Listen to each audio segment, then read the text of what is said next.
We are back. It is episode 47 of the Hockey Cards Gongshow Podcast, coming to you Thursday, January 12th, the year 2023. My name is Josh. As always, I'm here with my good friend Troy. What's up, buddy? Hey, not too much. Just to give everyone an update, because I know everyone's waiting, the U18 women's world team for Team USA lost to Canada today in the prelims. Bad news there, but it's only the prelims, so now I think next is bracket play. We just can't beat Canada. Oh, they're good. On the men's or really women's good side this year.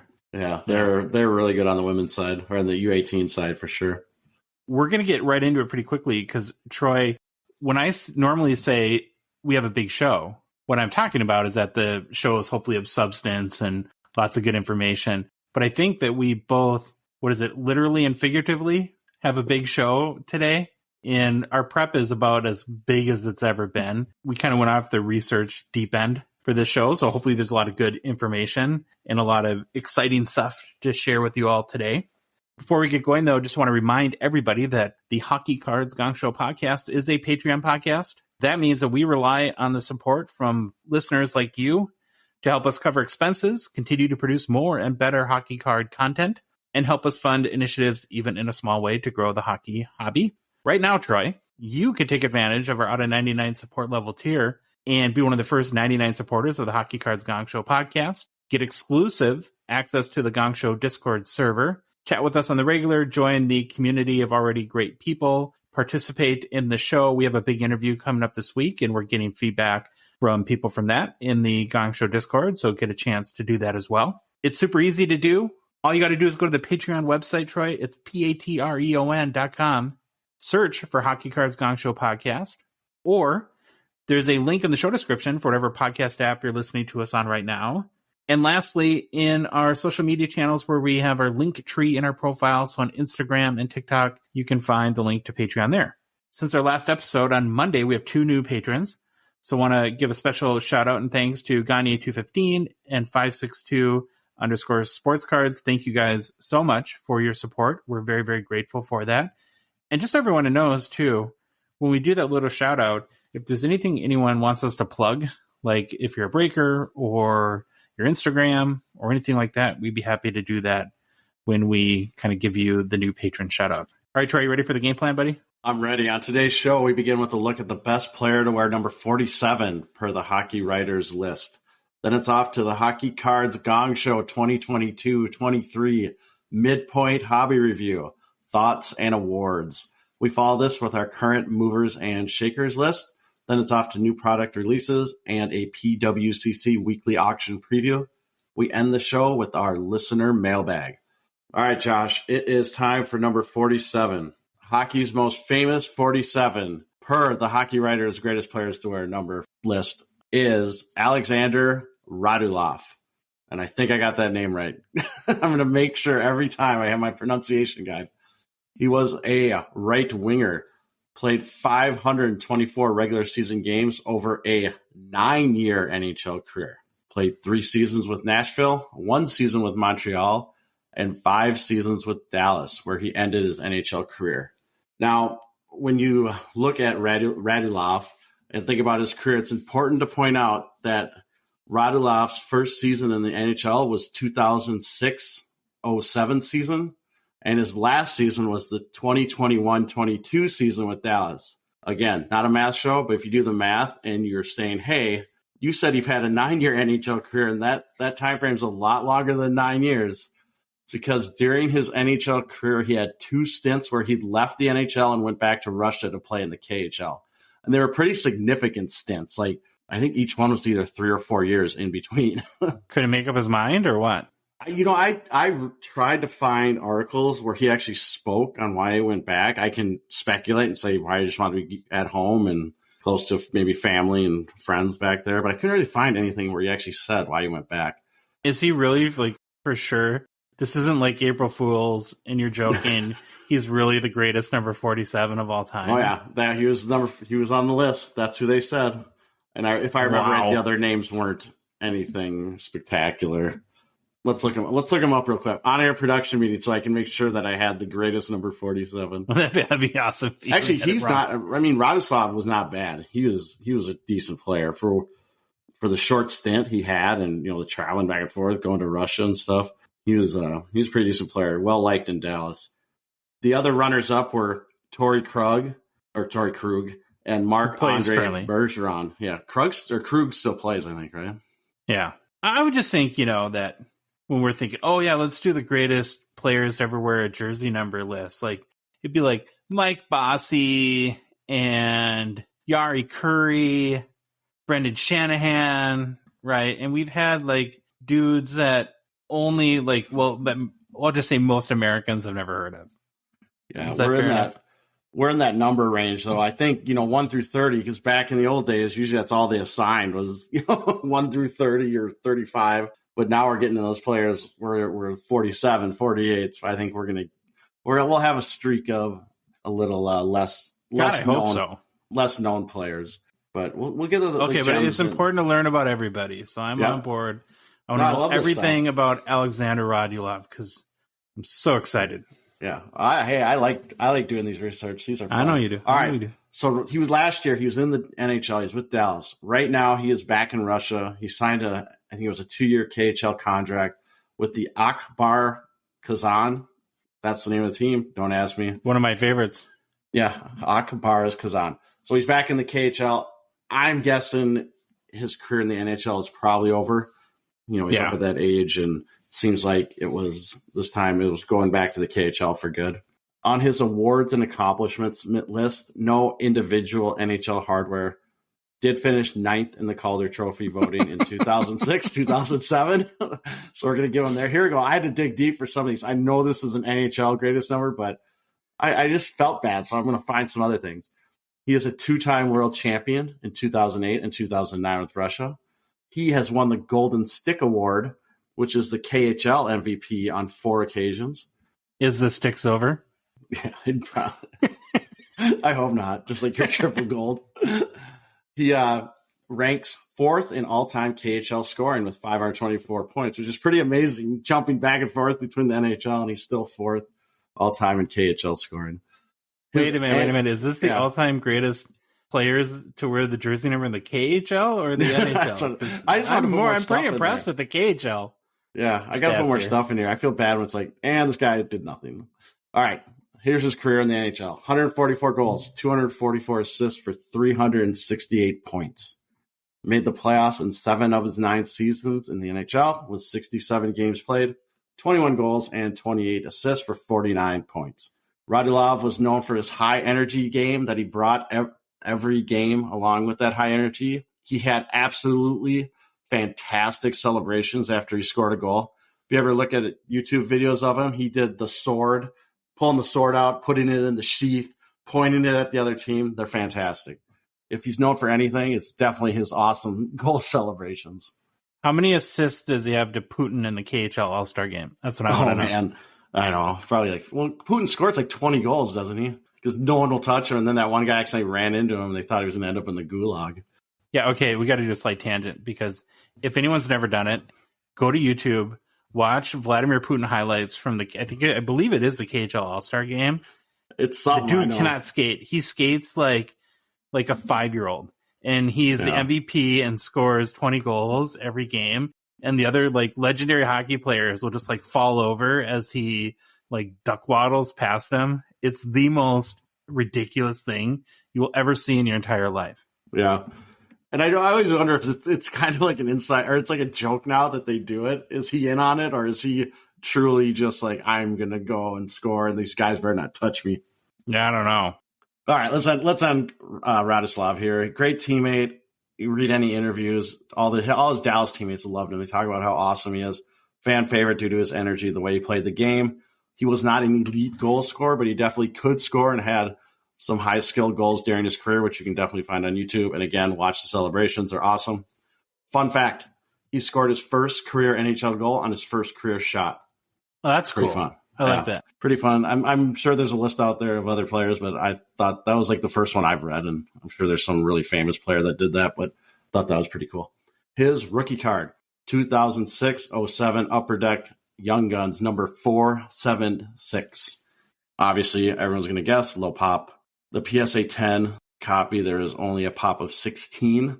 The last comp I could find was $36, sold on an eBay auction on January 29th, 2018. Thank you, Card Ladder, for having sales history that goes back a long time.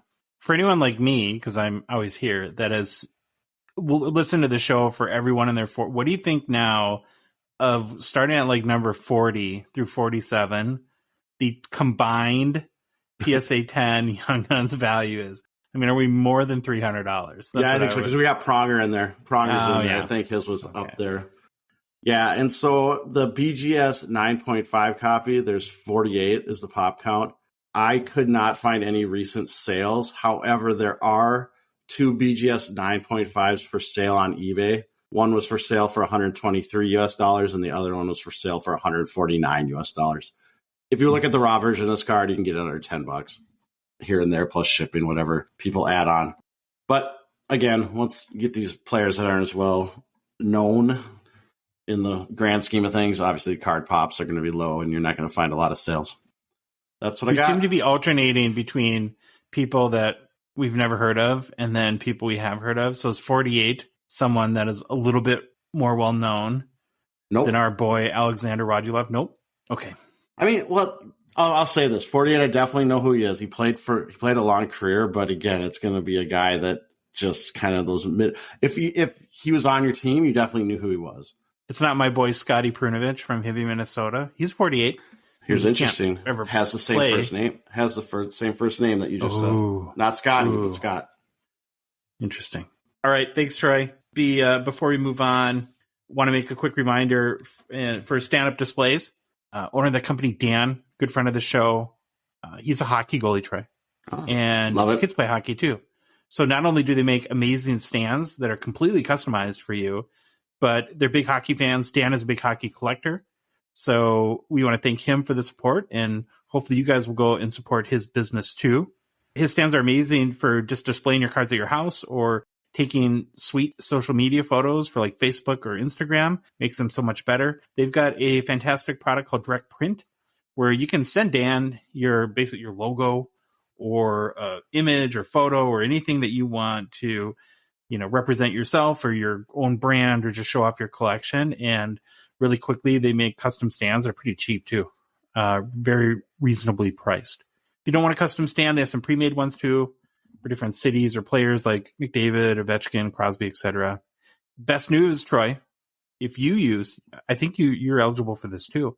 Nice. If you use the code Gongshow, GONGSHOW at checkout, you can save 10% off your order. So go to standupdisplays.co, check out all their stands, custom options, and go ahead and give them a follow on Instagram or other social media accounts too. All right, Troy, it's the mid-season. Can you believe it? The mid-season thoughts and observations of the mid-season. I like it. It's crazy. It goes by fast, huh? I kind of knew it was the mid-season, but then I saw this in writing, and I was like, yeah, I always judge this by the high school hockey season, and we are done in the middle of February, so we only got like a month and a half, or a month, really. I mean, we're at the 11th right now of January. That's crazy. Well, we have a bunch of kind of thoughts, observations. We have an all-star team, lots to get to. I want to start with the big hobby stories midway through the 2022-23 season. So I put Troy first, the goal scoring bonanza. I like the name bonanza. I want to use that for. So far, there's an average of 6.34 total goals per game scored halfway through the season. That's Troy the highest since 1995, where the average was actually the same. Conversely, I guess as you'd expect, so far the goalie save percentage is 0.905, which is the lowest since 2005. What you'd expect, scoring goes up, goalie save percentage goes down. It's almost weird when you look at box scores now and there's like a 2-0 game. Yeah, that's becoming the rarity. We've talked about this on previous episodes on why we think this is, but in a nutshell, basically skater's skill is outpacing, I think, goalie skill right now. And rules, right? Yep, rules. You have 4 lines that everyone can score usually now. Power plays are now run with 4 or 5 forwards. You don't always have 2D. Just everything is kind of geared towards offense in the game right now.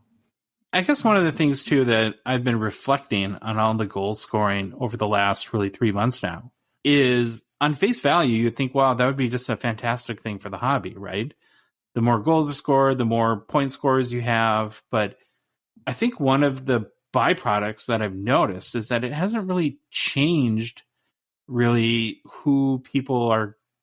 Maybe it changed a little bit who people are going after, but the amount of people or the players that are having big runs or values, where they're kind of popping off from a hobby perspective, right? Because what we're seeing is we got a number of guys, and we're going to talk about this a little bit more in a few minutes, that are on like 110, 120 point pace that really nobody's paying much attention to. I think this goes back. I think this goes right back to your observations, I don't know, 3 or 4 episodes ago, talking about the hobby really only supports 1 to 2. One guy per team. Yeah, 1 guy, maybe 2 if you're lucky, and that's just how it seems to go. And you get these players that we've called. You talk about them, we'll talk about them later. That just get lost in the shuffle. And I don't see this trend changing through the second half of the season. Do you? I mean, it just kind of feels like the goals are going to. No, I see nothing that's going to stop this onslaught to continue. Okay, so the goal scoring bonanza is kind of our first big hobby story for the first half of the 2022-23 season. The next one that I wrote down, Troy, and I'm calling this the Magnificent McDavid. Mm-hmm. Little play on words there. 42 games he's played so far this year. 34 goals, first in the NHL. 43 assists, first in the NHL. Believe it or not, that adds up to 77 points where you're first in the NHL as well. He's been, I mean, what can a guy do more than what McDavid is doing? Will it matter, though? That's the thing, right? I don't know. The Oilers are hanging on by a thread to that last wild card spot. What if this guy scores 150 points and doesn't make the playoffs? It could very well happen. He's definitely on pace.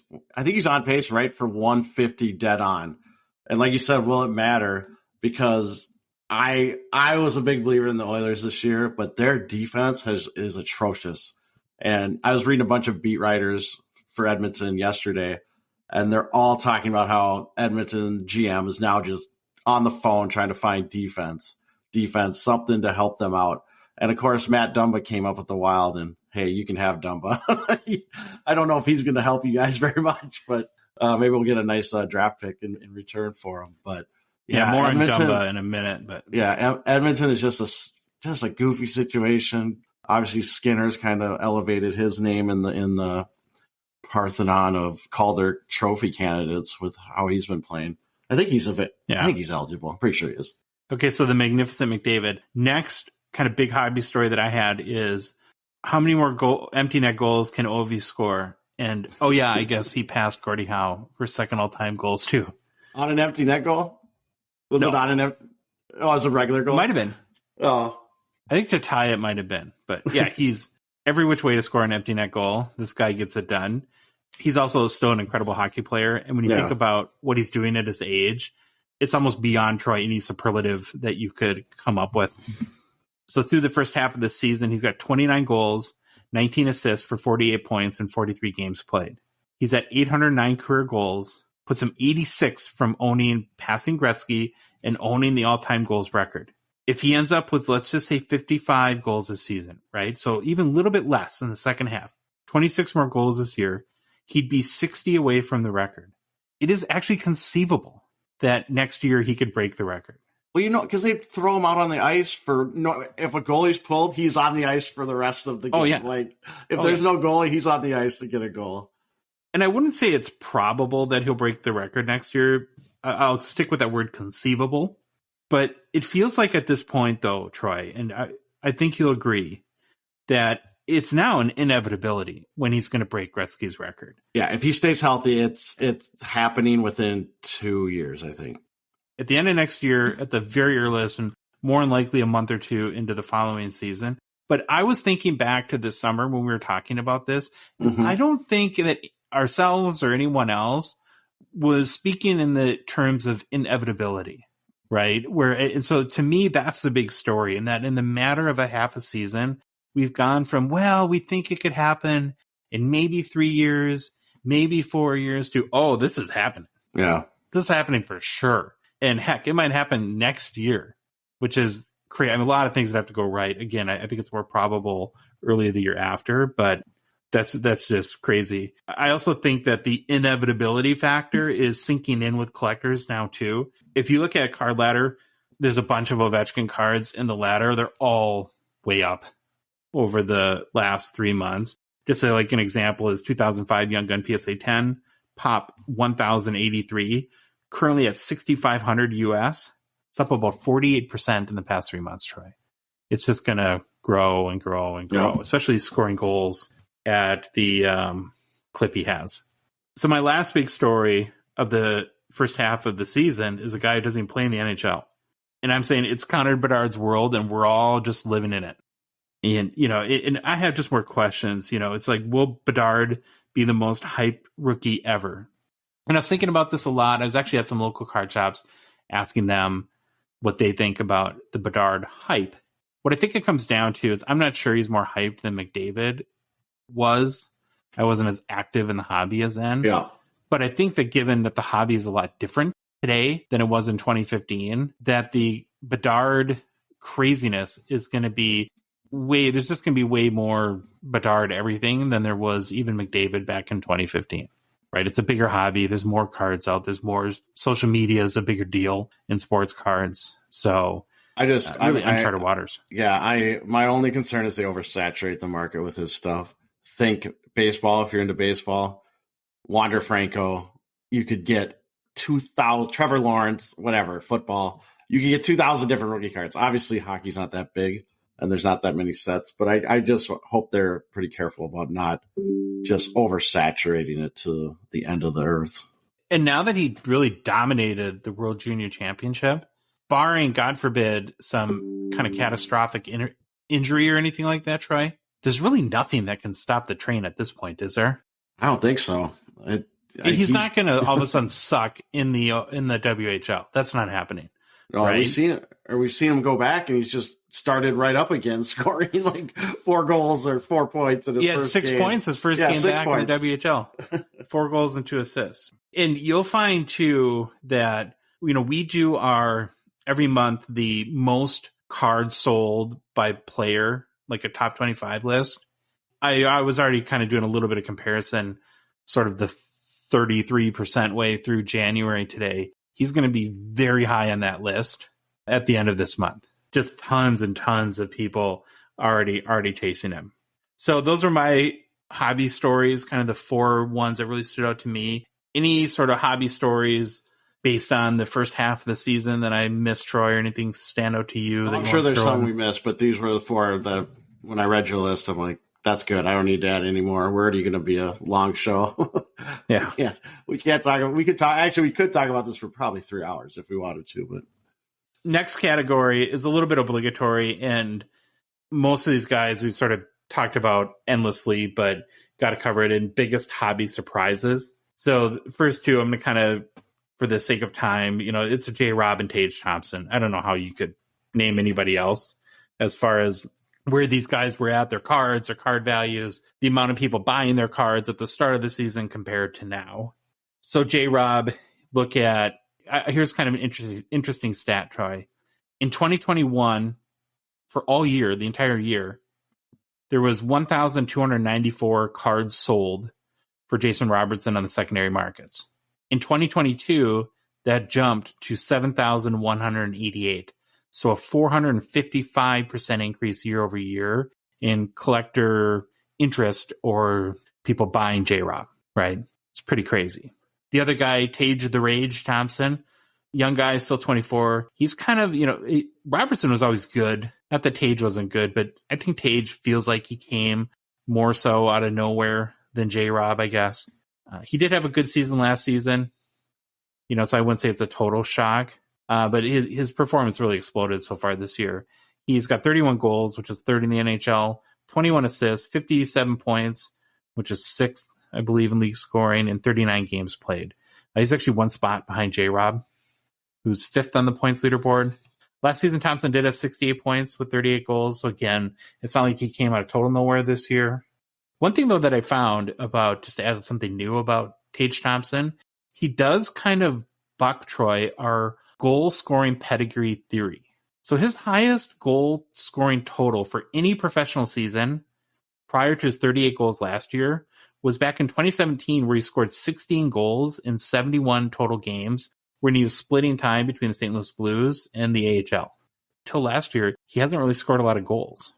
And given that he's 26 or he's 25, so he had maybe 4 professional seasons where he wasn't scoring, and then all of a sudden it clicks. I don't know. It's kind of strange, huh? Well, that Buffalo GM must have told him to go work on his scoring too, and it kind of worked. Maybe Buffalo knows something. Maybe he was trying to text Dylan Cousins and accidentally sent it to Tage. Maybe he did. Got it figured out. Yeah, I mean, he's got the pedigree. His last 2 NHL seasons, or actually no, last year, he got 38 goals. So I guess that's his pedigree right there. He didn't do much in the scoring in the juniors or the minors, but last year's his pedigree. Yeah, but he figured something out. Man, watching him, he's just mean. I didn't realize how good he was and how skilled he was and how fast he was until just recently, since he blew up, obviously, like probably 99% of the rest of the hockey watching community. It seems like he's here to stay as the top performer. So again, kind of keeping on the theme of not trying to rehash the same information every show, try to do a little bit of a deeper dive and find some interesting Tage Thompson factoids. So prior to the start of the season, the highest selling Tage Thompson card of all time was a 2017 Future Watch Auto 999 that sold for $587 on November 2nd of last year. Also, just a little interesting note, his second highest selling all-time vault card was last March, a 2017 Raw Young Guns High Gloss, of course, out of 10, sold for $444. Boy, that was a good buy, huh? Very good buy. Be a lot more now. Okay, but again, going back to his prior to the season, highest selling card of all time is the Future Watch Auto out of $999, sold for $587 US. Well, times have certainly changed for Tage Thompson values. Since that time, again, November 2nd, so you go from 2017 through November 2nd, highest selling card, $587 US. There's been 40 cards or 40 sales that are higher than that all-time high. Wow. Interesting. In roughly 2.5 months, right? So a lot of interest in Tage. Okay, and a big surprise. No, this could be a disappointment. No, too. This is the biggest surprise of the year by far. It's almost unbelievable. Our guy Gritty loses his title of the undisputed 2018 Young Guns Values champ. He's held it for so long. It's almost like the Gretzky record, or who's the guy in baseball that had consecutive games with was that DiMaggio or Lou Gehrig or Cal Ripken somebody, is the owner of consecutive game record, right? I was talking about hits though. Oh yeah, one of them. Sounds like I think it was DiMaggio. This isn't a baseball card show. Yeah, don't talk to me about baseball unless it's the Twins. Anyways, it's gone. The title's lost, and all it took was the emergence of one Rasmus Dahlin, another Buffalo guy, right? Last sale for Dahlin, his 2018 Young Gun PSA 10 was $208, eclipsing Gritty's last sale of $200. So did we verify that sale? Just you think it was like someone just doing repeatedly. It to get him ahead of Gritty? This is an important one. You don't just throw out this one out there without doing your homework. So Gritty takes the rare L. Very sad. Very sad. Number one mascot. Number one fans. Deranged mascot, Gritty. Yeah. Followed closely by Bowie.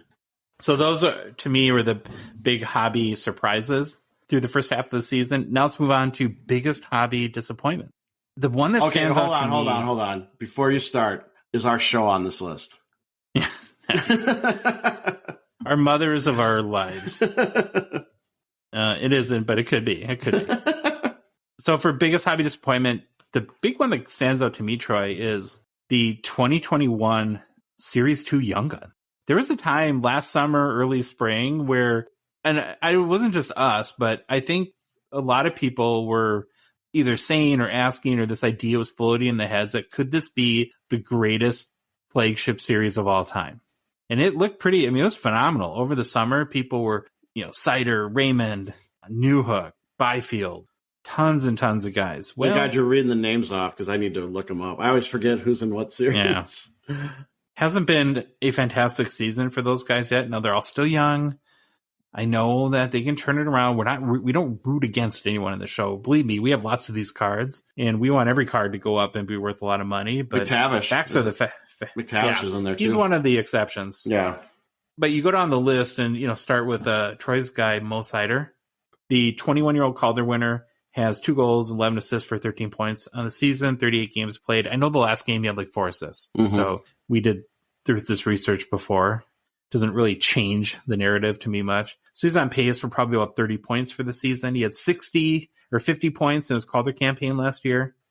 So can we officially say at this point he's just not playing good? Is that okay?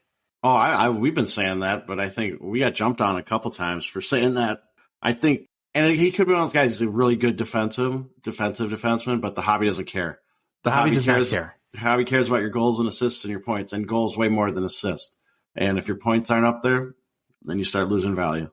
His 2021 Young Gun PSA 10, currently selling for about $97 US, was selling in about the $135 US range at the start of the season, Troy. So, yeah, it wasn't the best half of the season for our good friend Mo.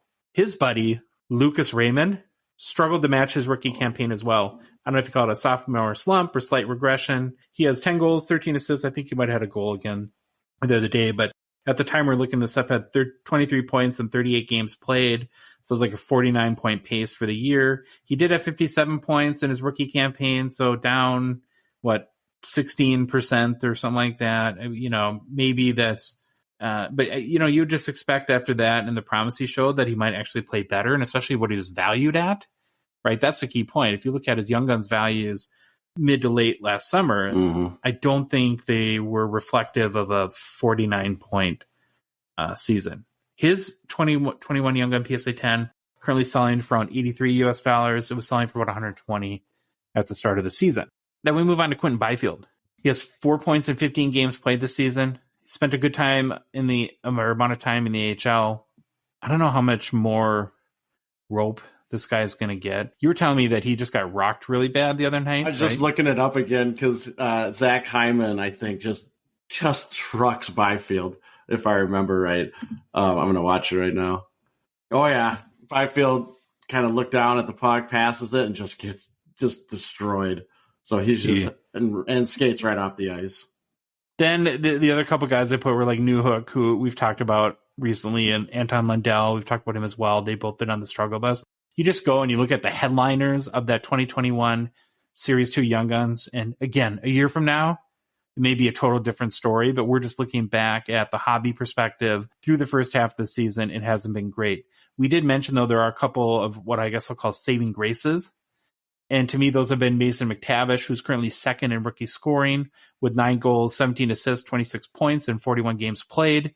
Last sale of his 2021 Young Gun PSA 10 was for $149. So he's outselling Mo Sider and Lucas Raymond at this point. And then Cole Perfetti, who's currently 5th in rookie scoring, 6 goals, 14 assists for 20 points in 35 games played. His 2021 Young Gun PSA 10 last sold for $56, was selling for about $100 US at the start of the season. Although he's played well, it's down about 44%. You can get his Young Guns raw for $10 US if you're a Jets fan or you follow Perfetti and you believe in him. Prices are pretty low right now. Might be a good time to jump in if that's the case. All right. So when we talk about disappointments, to me, Troy, it's 2021 Series 2 Young Guns. And then I'm not trying to pile on here, but I just can't shake the fact that Laffy, and I just feel that maybe now the quote unquote final nails in the coffin, as far as this guy is just not ever going to be a superstar. He could shock the world, I guess. That's why maybe I should never say never. He's still on the lower end, right? 21, I think. Yeah.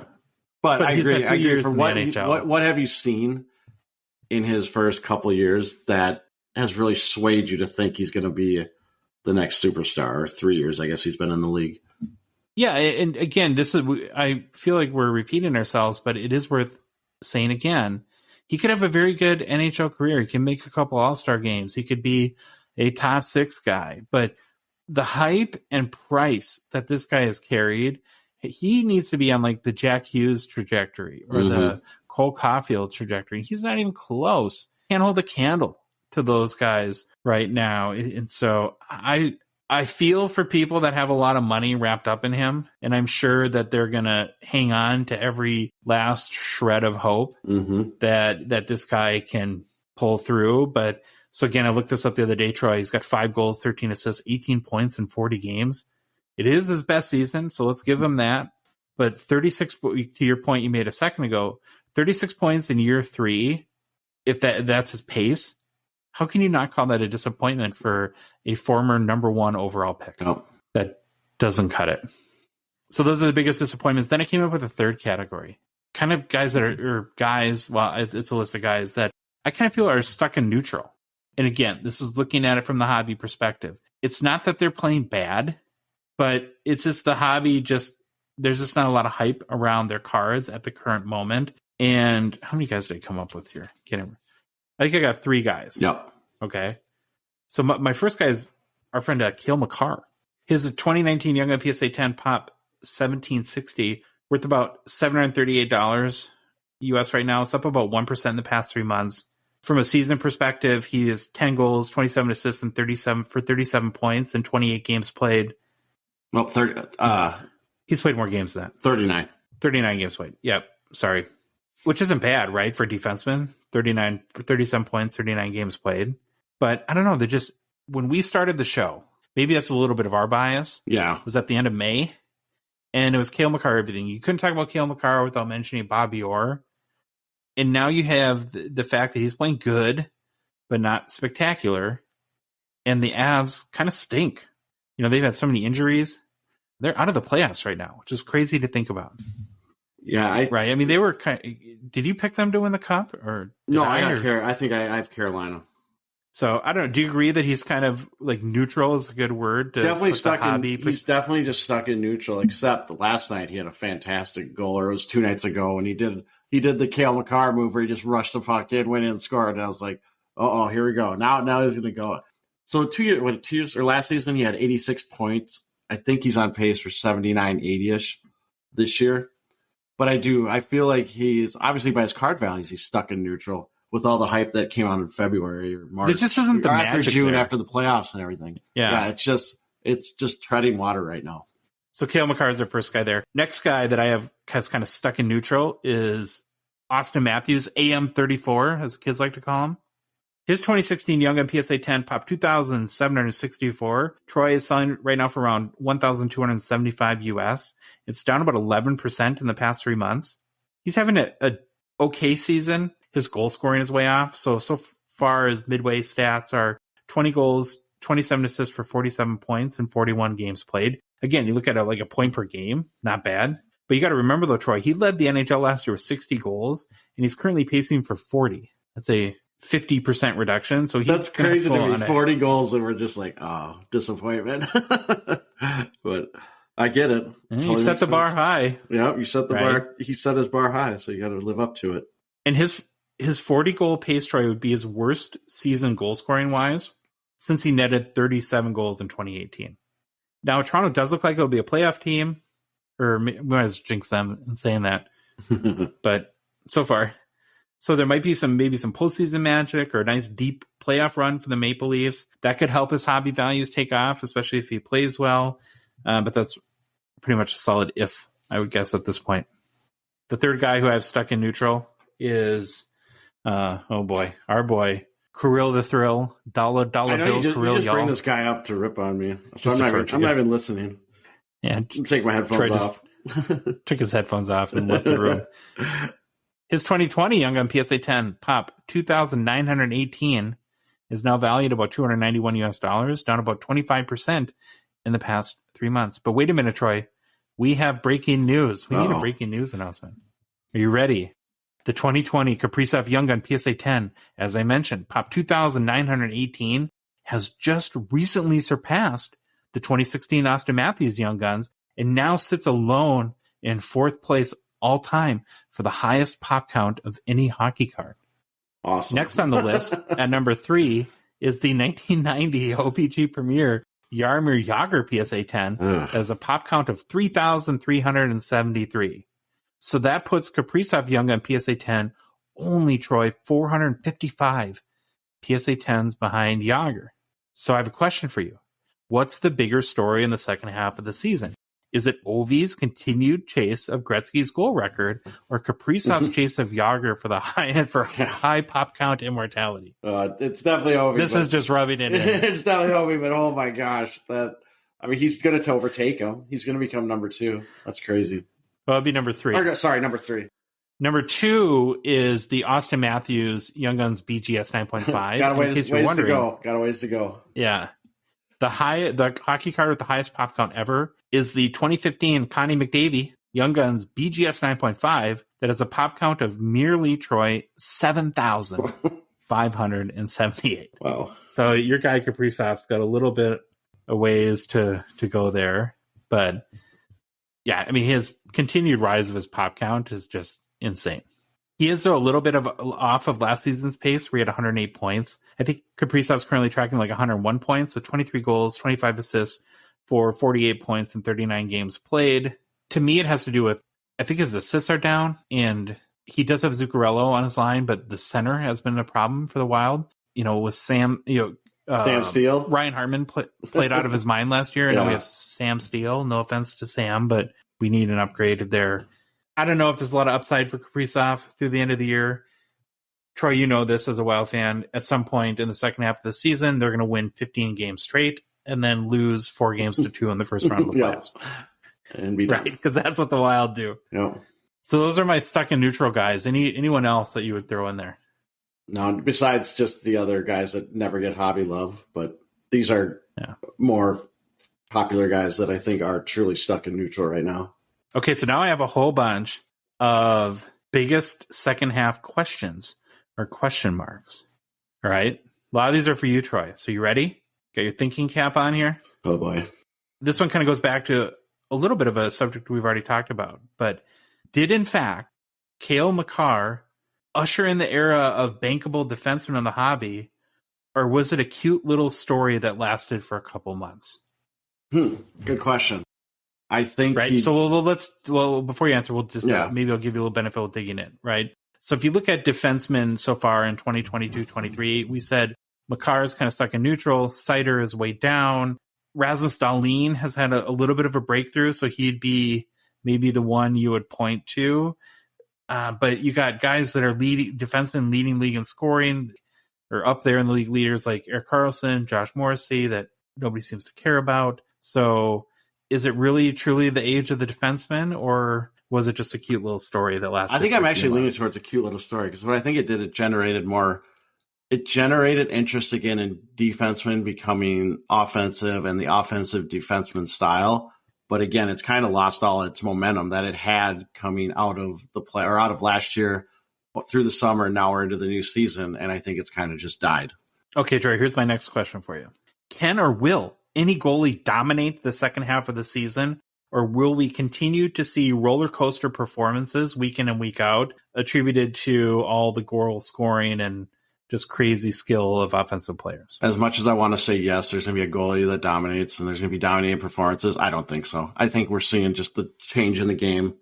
We're at the highest scoring we've had in 20 years or whatever it was. I can't remember what year the high was. And it seems like all these goalies are just hitting roller coasters up and down, up and down. Yeah, they might have some good streaks, but then the bad streaks come and any hype or momentum they have kind of dies off for a little bit.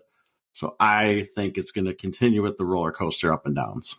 Well, that just happened to our guy, Pyotr Kochetkov, right? Well, that was our fault, right? We talked about him. And then he played 2 awful games right in a row after that. Okay, Troy, next question. Other than Cole Caulfield, which 2021 rookie steps up and makes a hobby splash in the second half of the season?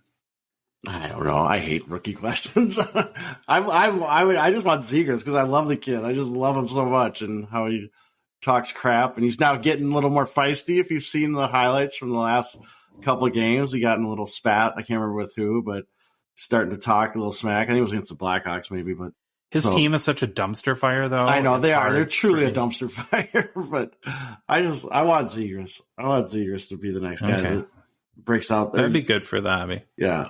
Okay, we do have to stick with rookies a little bit here. Will 2022-23's best rookie be actually not technically a rookie? Very well could What I'm talking about here is Andrea Kuzmensko, who's a 26-year-old Canucks forward who signed in the offseason a free agent deal with Vancouver, coming over from the KHL. Troy, he has 17 goals and 18 assists for 35 points in 39 games played. quote unquote rookie scoring leader, Matty Beniers, has 16 goals, 18 assists for 34 points in 40 games. So Kuzmenko is ahead of him in technically rookie scoring. And then there's a whole host of questions here because we know he's not Calder eligible because he's too old. He's 26. What does Upper do with this guy? I mean, could he still get a young gun or maybe call it a not so young gun? Wouldn't that be funny? Not so young gun. I was trying to think if there was a rule around aging on the young guns. I know Billy said, they had to play an NHL game, they had to have a jersey on, but I can't remember if they had. And I don't think they did, if I remember right. And if you're thinking at home here that, well, Michael Bunting was really old too. He was younger than Kuzmenko, and Bunting actually was Calder eligible by like 3 days. Yeah. Where I think Kuzmenko missed it by 6 months or more. Oh, I mean, if they're looking for someone to throw an extended or something, maybe this is where you put them in and try to get some interest there. But yeah, this guy, I mean, to be honest, even if this guy, he continues to score well, I don't think he's going to get any hobby love just for how old he is. Yeah, I don't know what they would do. And if he is too old, if there's some rule, which I don't know about, where you can't be a young gun, then what would his true rookie be? Oh, God.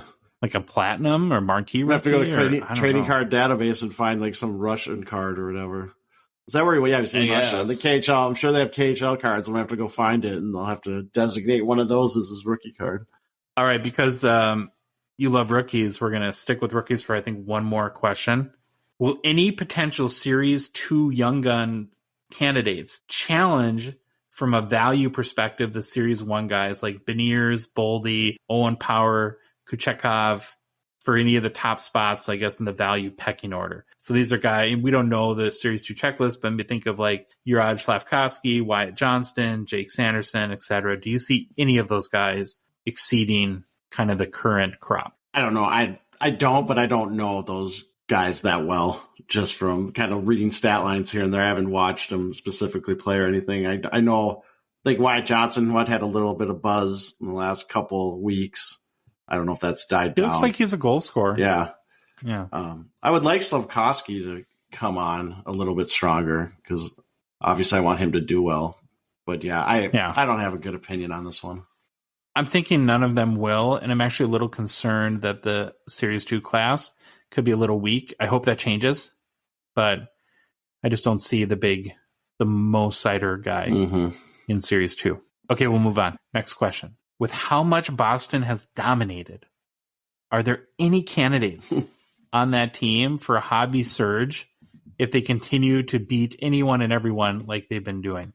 I don't understand. Nobody cares. I don't understand how you have a goalie that has 22 wins, 1 loss, and 1 tie, and he's not just through the stratosphere. That is insanity. That stat line is absolute insanity. His goals against is a 1.87 and a 938 save percentage. Linus Ullmark is just a world beater this year. It is crazy. He must just be too old. I think there's an age bias when it comes to investing in hockey players for good reasons. But he's 29, so Pasta, Bergeron, Marchand. It just seems like Swayman obviously is taking a back seat to Ullmark, so all that steam kind of fizzled out. But so you would say Ullmark if anyone, huh? I would, but again, with what we know about goalies and age and everything, I can see why it's not doing anything. All right, Troy. Next question is kind of a game. You need to rank these players in order whose card values you think could increase the most between now and the start of the offseason dip, which is at the end, basically the end of the Stanley Cup playoffs. I'm giving you 5 guys here. Card values you think between today and the end of the season will increase the most, in order from guys that'll go up the values increase the most to least. We have Connie McDavid, Ovi, Connor Bedard, Jack Hughes, or Matty Beniers. Oh, jeez. This is percentage-wise. So we're not talking like absolute dollars. Yeah, I'll go Hughes, Beniers, Bedard, Ovi, McDavid. Interesting. Did I go back? I almost went backwards from the list. You did. Well, I think Hughes has a lot of momentum. If he can get in even more of the conversation for the Hart Trophy, obviously I think everyone's locked it up for McDavid. But maybe he goes on a run and makes people start talking about him more. That maybe he does a lot for his value. Obviously, I think Beniers. I feel like if you Beniers, I'm going with a Calder win. That's going to help push him up. And then Bedard, I think just the hype has got to keep growing. Or once the drafts is coming up, and people start talking about the draft and get him going. Ovi, I think a lot's baked in, and then McDavid, I think right now with Edmonton, I don't think there's anywhere they can go if they don't make the playoffs. I think that if you had to guess who the next J-Rob or Tage Thompson would be from a hobby hype and values perspective, the most logical candidate's Jack Hughes, right? Because he's still just, everyone knows him, but there's something holding back his values right now. And from people just going all in and bum rushing eBay to get his cards. But we'll see what happens. Okay, I think this is the last little mini segment of our 2022 midseason review. And Troy, I'm so excited about this. I don't know why. I put way too much time into this, like hours, for something really stupid. But hopefully everyone likes it too. So now they just announced the All-Star team. That's fine and dandy. I don't like how the NHL does it, but that's a topic for another day. This behind the curtain NHL ops department crap is dumb. So we're not going to rehash who the All-Stars are. We're going to take a little bit of a hobby spin on it. And Troy, this is the first Gong Show Nobody Cares in the Hobby All-Star first team. So these are guys who are playing awesome, have put together a solid first half of the season, and yet the hobby just doesn't care. We've been talking about this for a long time, and now it's official. We have our first list. I think it's do you think that if this lineup hit the ice that they'd be pretty formidable? Well, they'd be good. I'll tell you that much. They'd be good. Okay, so we have 3 forwards, 2 defensemen, and a goalie. The first selection to the first annual Gong Show Nobody Cares All-Star team. At forward, Pasta, David Pastrnak from the Boston Bruins. His 2022-23 season stats to date, 32 goals, 26 assists, 58 points in 40 games played, pacing Troy for 119 points on the season. He's also on a team that can't lose a game and has to be, the prohibitive cup favorite at this point. Mm-hmm. Now, Troy, does anybody care? No. Nobody cares. You want some evidence to that case, right? Since the beginning of December, Pasta has sold 278 cards, or 278 Pasta cards have sold on secondary markets. Our guy J-Rob has sold 1,700. Right? Just not a lot of steam. And Pasta's only 26 years old. His 2014 Young Gun PSA 10 popped 155, last sold for $952 US back towards the end of October. There really hasn't even been enough that have sold. It's pretty low pop count to give you any indication up or down. So I'll just kind of refer to the lack of overall total card sales to give you an indication that here's an amazing player that just doesn't get hobby steam. Okay, Pasta, first selection. Next forward, Matthew Tkachuk. 22 goals so far, Troy. 29 assists for 51 points, 39 games played, pacing for 107 points on the season. Currently 8th in the NHL scoring leaders list. This is coming off, Troy, of 104 points last season with Calgary. Again, another young guy, still 25 years old. Did a change of scenery from Calgary to Florida spark some hobby interest, Troy? No. Here's an indicator. His 2016 Young Gun PSA 10 popped 614. Last sold for $102 US. It's down 11% in the last month. So it's a guy who had 104 points last year and is pacing to 107. And a PSA 10 Young Guns is barely worth $100. Yeah, I'm curious if he gets dragged down, probably because some people just don't like him. He can be dirty at times. He eye gouged Jonathan Quick this year, which was a crappy move. So that was interesting. I'm guessing there's just some people that don't like how he plays. Not saying that would help him if he wasn't if he was like this clean player. I don't know if that would help him, but I can definitely see some reasons why people don't like him. The third All-Star forward in the Gong Show Nobody in the Hobby Cares All-Star team is Kyle Connor. So some might have asked, was last season's 47 goal, 48 assists or 46 assists for 93 points in 79 games a fluke? Apparently not, Troy. So far this season, 20 goals, 30 assists for 50 points in 41 games played. He's pacing for 100 points. Has the hobby bothered to care yet, though? Nope. His 2016 Young Gun PSA 10 popped 622. Last sold for $82 US, down about 20% in the past 3 months.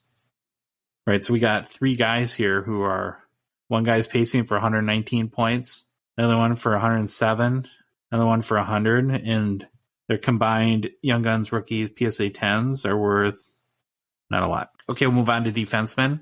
First defensive selection to the Gongshow Nobody Cares All-Star team is Erik Karlsson. Of course, he's a little old in the tooth at 32, but Troy is having an amazing season nonetheless. So far this year, he's got 13 goals, 42 assists for 55 points in 42 games played. That's a defenseman. He's currently third in the NHL in assists. He's pacing for 107 points.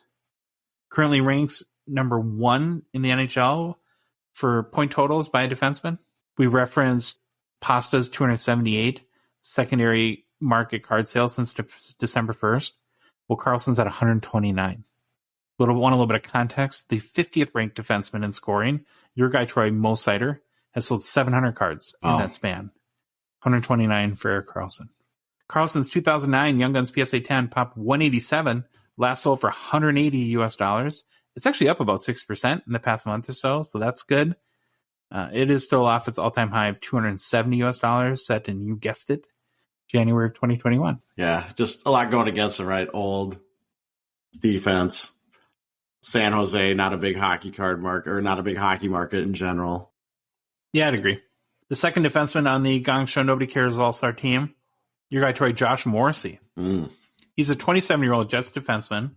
Had a solid career, but really broken out this season with 7 goals, 39 assists for 46 points in 41 games played. He's currently number 3 in the NHL scoring leaderboard for defensemen. Yet, does the hobby care? Not really. He has 163 cards sold on the secondary market since December 1st. Cale Makar, Troy, has 965. Morrissey's 2016 Young Gun PSA 10 Pop 45 last sold for $50 US. In fact, only 85 of his Young Guns have ever been submitted to PSA for grading. So, never really had a lot of steam. No. Assist machine. Now we're on our goalie. Yeah, another assist machine. This one was a little tough because, you got to try to pick guys that are playing well, and easier said than done with goalies this year compared to years past. But also a guy with not a lot of hobby love. I did settle on, and I'm curious if you'll agree with this, Yusei Saros, Troy. He's a 27-year-old Predators goaltender, having a pretty good year so far. He's 8th in games played, 5th in save percentage, 10th in goals against average. He's in his 6th NHL career now, and he's actually been really consistent. Like, if you look at his per season breakdowns, he's been probably one of the more consistent goalies over the last 10 years. I think from a hobby perspective, and you were right on this when we started our show, him missing the playoffs last year due to injury was a big deal, right? Because he's playing really, really good going into the playoffs. And because, this is a guy that's he was in Pekka on his shadow forever. And then finally Pekka retires, and now it's Saros net. And then like last year, like you said, the playoffs come, and of course he's injured and can't play. Does the hobby care about him, Troy? Not at all. Nope. Going back to cards sold in secondary market, since December 1st, he sold a whopping 60 cards. That's not even 2 a day. His 2015 Young Gun PSA 10 popped 69. No smirking, Trey. Family show. Last sold for $46 US. It's down about 35% in the past 3 months. So we got Pasta, Matthew Tkachuk, Kyle Connor, Erik Karlsson, Josh Morrissey, and Yusei Saros. The first ever Gongshow Nobody Cares All-Star team. How do we do, Trey? I think we did a fantastic. Actually, I think you did a fantastic job. I will give you props for the amount of research you put into this whole section. You did about 99% of it, and it was awesome. But I agree with the list. I'm curious to see what our second team All-Stars will be. I don't know when we do that one next year or something. I don't know. That'll be a fun comparison. You can do that. Okay, we're going to move on to movers and shakers. As always, we start with who's hot. And Troy, I've talked forever, so I'm going to let you take the first guy. All right, we talked about this guy. I said he was the one that's going to have the biggest percentage increase of the 5 players Josh asked me about. Jack Hughes. I love this kind of article that Dom Luszczyzn from The Athletic wrote. He says, Hughes is in the number 2 spot for the Hart Trophy and should be considered the best contender or runner-up to McDavid. Again, I think McDavid's kind of locked and Jack Hughes is in second, and that's kind of where they're at right now. But Hughes, maybe they come up with they call it the McDavid Trophy, and that's the runner-up. You're the runner-up. Everyone else MVP. Here, you go for this one. Hughes has been on an absolute tear lately. Past 5 games, he has 8 goals and 2 assists for 10 points. Recently named the NHL's second All-Star of the Week. For the season, we've already said this, but he's got 26 goals, 23 assists for 49 points in 40 games played. In addition, he has had 16 multi-point games this season, which is pretty good. Just to give you a little idea, I think we talked about his cards, maybe not. His 2019 Young Guns PSA 10 has a pop of 2,548. That did surprise me. I didn't realize it was that high. Gem rate, 76%. It trades pretty regularly around the 200 to 250 range, just kind of up and down, up and down. Early November, it was going around 190-ish, and mid-September, they actually got up into the 300s. So it kind of gives you what, but if his pace keeps going and he keeps getting in that conversation for the Hart Trophy, keeps obviously playing well, I think might be some room to run on that one. All right, that was Jack Hughes, and he was hot. So the next guy, Troy, I got to ask you a question first. Need a minute of honesty here. We're going to go a little bit behind the scenes and how we create the Gong Show episodes. We do show notes. We'll identify people we want to talk about, and then we kind of split up or divvy up, I guess, from there, who we research. And I kind of feel like maybe, just maybe, you skipped over this next guy because you weren't feeling like you wanted to tackle the name pronunciation. True or untrue? Here's being confidently wrong. I was pretty confident I needed saying his name until I realized I was saying it wrong, but I would have just been like, yep, I know how to say that, and just went rolling right with it. But no, it wasn't because of the name. It was because it was 3 a.m. and I was tired, and I just had to go to bed. I think we've unlocked sort of the key to name pronunciation is you got to find the play-by-play guys. So we look for clips because they for sure 99 times out of 100 get the name right. Well, the next guy who's hot is Tim Stutzle from your Ottawa Senators, Troy. The 21-year-old Ottawa forward has had a pretty good past couple weeks here. Last 5 games, 6 goals, 3 assists for 9 points. 2022-23 season to date, he's got 18 goals, 21 assists for 39 points in 36 games played. Pacing for an 80-plus point season. Ranks currently second on the Senators for points, 1 point behind Brady Tkachuk.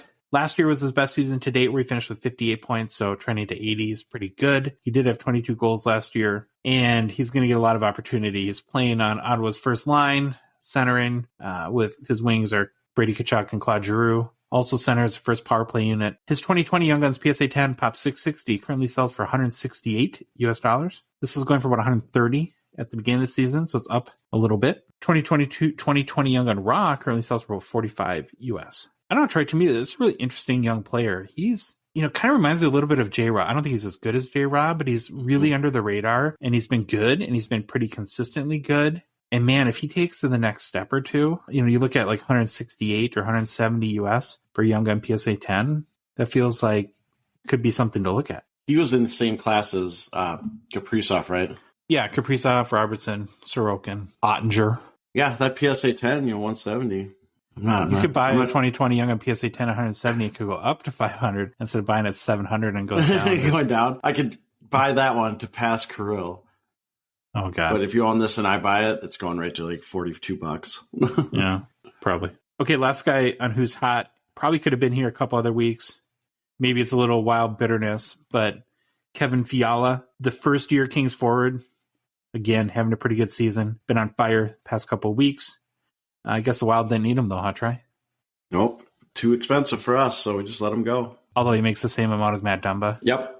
But we need Dumba more, apparently. So far, 2022-23 season, he's got 15 goals, 21 assists for 46 points in 44 games. He had 85 points in 82 games last year for the Wild, so pretty consistent with last year. In the last 5 games, though, Troy, 5 goals, 5 assists for 10 points. And I know this isn't a math show, but that's an average of 2 points per game. In case you're wondering. It's like Jack Hughes. Interesting that he's playing on the Kings' third line with Blake Lizotte and Gabe Velarde. And the first power play unit. How many guys play on the third line and first power play unit? Guessing not a lot, but that's interesting. He's a 2015 Young Gun. His PSA 10 Pop 137 last sold for $82 US. That's up 62% in the past month over a few sales. So boy, he was pretty low there for a bit. If you want his 2015 Young Gun Raw, you can get it for about $12 US on average. It was selling in the $5-6 range at the start of the season. Wasn't a lot of hype coming into the year for Fiala. Yeah, Fiala continues performing this well. Do you think he's a candidate for the Hobby Doesn't Care team? Yeah, maybe. Maybe could have been a pick.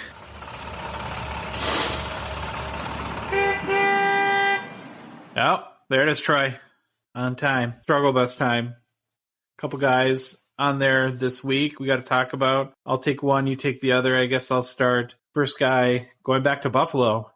A lot of Buffalo hobby love and just hobby interest. But Jack Quinn, 21-year-old Sabres forward, who's of no relation to Jack Hughes or Quinn Hughes, although he shares both of their first names. I hate this name so much because I get so confused. And I know everyone out there is like, didn't you know this? But every time I hear Jack Quinn, my mind goes to those others. Like, oh, who's his brother? Is his brother? Wait, oh no, the wrong guy. And I never stopped to figure out why. But then I realized today he's got both of their first names. Yeah, he's got both their first names. He's in the midst of his rookie campaign. He's put up a donut in the last 5 games. That means he's had 0 goals and 0 assists. Interesting. His season stats to date: 6 goals, 11 assists for 17 points, 33 games played. It's about a half a point per game. It's probably not bad for a rookie, right? No, I'll take it. 21-year-old. His play of late, though, Troy, has earned him a stay at the Shane Wright Lounge, otherwise known as the Press Box. Did you copyright that? As a healthy scratch. I should. And he's actually hanging out there right now, Troy, with your guy, Jason Paterka. JJP. Sitting in the Shane Wright Lounge with Jack Quinn. Quinn is a 2022 Young Gun. His raw rookie Young Gun is selling in the $12.15 US range. It was about $20 when the product came out. I don't know. I mean, that's could just be new product hype. I'm not sure how reflective that is of his play, but yeah. And you're gonna have to rename the Shane Wright Lounge because there's no Shane Wright anymore to sit in the press box of the Kraken game, right? Going back to the Canadian Shane Hockey Wright League. Memorial Lounge. Well, he didn't die. That's if he dies. Oh. His career, maybe. No, I'm just kidding. I still have hope for Shane Wright because I want him to stick it into the Canadians because he was so angry and he gave him the stink eye. And I just want him to score like a game-winning goal against them in like the playoffs and go right by their bench and yap at whoever, look at their press box and where the management is. I would love that. Grandma and Grandpa came to see him, and he spent 4 straight games in the press box. Yeah, if that ain't a slap in the face when you disrespect Grandma, I don't know. How can the relationship ever be repaired between him and the Kraken? I don't know. All right, you got the next one on the struggle bus here, Troy? Sure. Alexandar Georgiev. There, I think I got it right. Georgiev. I watched the highlights. Made sure. Goalie, Colorado. Over his last 6 games, he has 1 win, 4 losses, and 1 overtime loss. He has a 3.92 goals against average and a .880 save percentage. So the last 6 games have been rough. He's time to hit his patch since every goalie has to do it. The goalie coaster. Yep, the goalie coaster. And we're definitely the ones to find the goalie coaster when they're on the downside and bring it out to everyone's attention in hopes that they get better, I guess. Overall, he is having an actually decent season. He's 16 wins, 10 losses, 3 overtime losses with a 2.67 goals against and a .916 save percentage and 2 shutouts. He's really just hit that rough patch that we kind of talked about. You can see it in the game against Vancouver recently where you saw Georgiev slam his stick down on the crossbar a couple times, gave it a couple good wallops after getting scored on. So you can see the frustration in his game. He's definitely feeling it. And I got a question for you. Yeah. Do you think out in Washington, in between games, Darcy Kemper is going out and buying a newspaper, taking his scissors and cutting out his box score and putting it in an envelope and sending it to Joe Sakic? Do you think that's happening? That's great. Guess who leads the league in shutouts this year? Darcy Kemper. Guess who's not in the playoff right now? Yep. Oh. Yeah, they didn't need him, I guess. Again, Colorado in itself is having a terrible year that we thought they were going to be another cup contending year. Now they're sitting outside of a playoff spot. They had a 5-game losing streak before beating Edmonton on January 7th. So kind of a rough spat there going on, and Georgiev kind of followed along with the rough play. Again, it's a goalie. They're going to hit these patches. We've kind of seen it during the year. They're going to be on the up, and then they're going to be on the down. His rookie card is it's a Young Guns. It's a 2017-18 Upper Deck Young Guns, but it was an update card. So it's actually one of those that got thrown into 2017-18 SP Authentic. So like kind of an insert update. Obviously, pop's going to be super low. PSA 10 pop is 22. Last sold that I could find was July of 2022 for $222. BGS 9.5 is a pop 19. However, there was a sale on Christmas Eve of 2022 for $51. However, if you want a masterclass in what photo not to use. This would be the auction to do it. It was in a BGS slab, and I've never seen a blurrier picture. You couldn't even tell anything. I was surprised why I went for $50. It was ridiculous. Don't take blurry photos. Raw, the card goes. I found a couple sales on January 8th. It was going for like $20 sale. January 5th, $21. At the end of October, though, it was going in the $40 range. So it's kind of down lost half its value. So it's interesting that Georgiev was a SP Authentic Update Young Gun. What other famous goalie had the same situation? Shesterkin. So is there, Troy, do we want to come out and publicly, I guess, ask the question, is there a Russian goalie vendetta at Upper Deck? Yeah, they're just throwing him into Russian goalies. Oh, God, this guy. Just put him in SP Authentic. I guess we have to make a Young Gun, so we'll put him in SP Authentic. Well, I think it's a big conspiracy around this. We're going to have to get to the bottom of that. Yeah, we're going to ask Billy or Tony, whoever we have on next. Well, Georgiev and Jack Quinn on the struggle bus, Jack Hughes, Kevin Fiala, and who else was in Who's Hot? But I forget our own show. Tim Stutzle. Oh, Stutzle. Yeah, how could we forget that? Okay, some may consider this burying the lead, Troy, but we're on to new product releases, and it's a big day in the hockey card world. It's a big day, Troy. 2021 Skybox Metal Universe Hockey is out. It came out today. We're recording this on Wednesday. We got some boxes. We've opened them. We have the cards in our grubby little fingers. I have my Mo Sider base rookie that I'm holding up here. So before we get into sort of our impressions, I did a Instagram poll yesterday or the day before, just trying to gauge collector interest in the release of Skybox Metal Hockey, and asked basically, do you intend to buy 2021 Metal Hockey? And basically gave 4 options, right? So yes, I'm going to buy a hobby box or hobby boxes. I'm going to buy into breaks. I'm going to buy singles, or I'm not interested in this release. The winner chicken dinner was people plan to buy hobby box or hobby boxes. That was 33% of respondents. 29% of people are not interested in the release. So that was the second most common response. Followed by 20% plan to buy singles, and then 18% buy into breaks. But if you look overall, right, so 3 of the 4 responses are the intention to buy the product. Yeah, you're good point. So, good point. The people so are 61% or 71% of people plan to buy the product. That's pretty high. Now, Troy, the chase for the Cole Caulfield Retro Gold PMG lasted all of 3 or 4 hours. That's crazy. It's already over.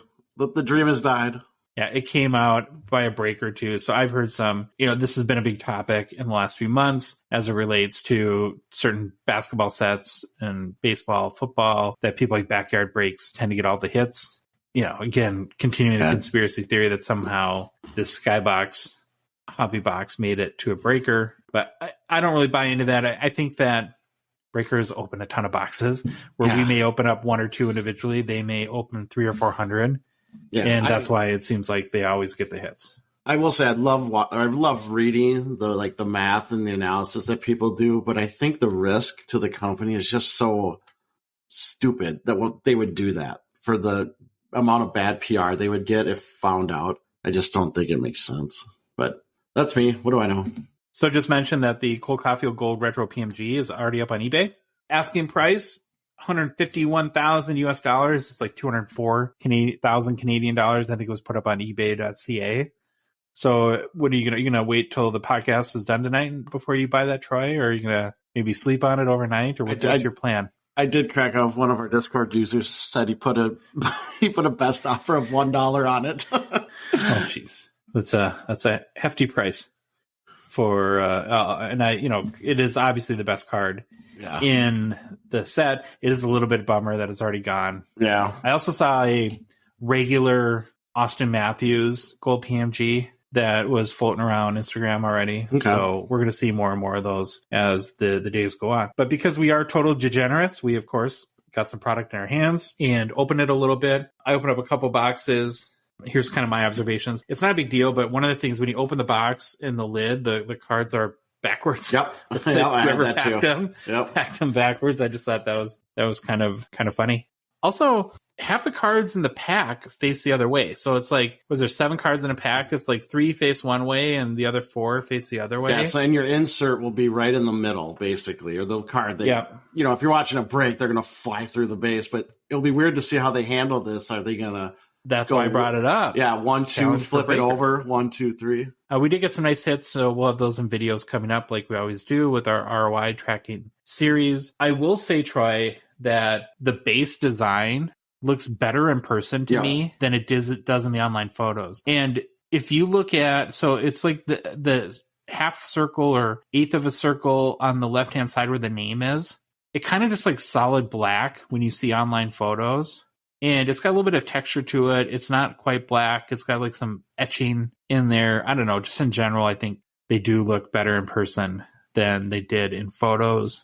I love that there's lots of new inserts. I love that some are not going to do well, I know. Or I guess do well is subjective, right? Not going to have a lot of chase or hobby value. But I love that Upper Deck keeps trying new stuff. I commend them for that. I also like that there's a couple of hits, and I think getting back to breaking for a second in the pack. So you have kind of the pack hit, which you mentioned, Troy, is right in the middle when the cards like switch how they're facing. But there is in a lot of packs like a base rookie card, which kind of makes you kind of feel like it's not just a one card pack. Even if you open up a lot of flagship, a lot of times it feels like, oh, just get to that fourth or fifth, that middle card, and then the pack's over.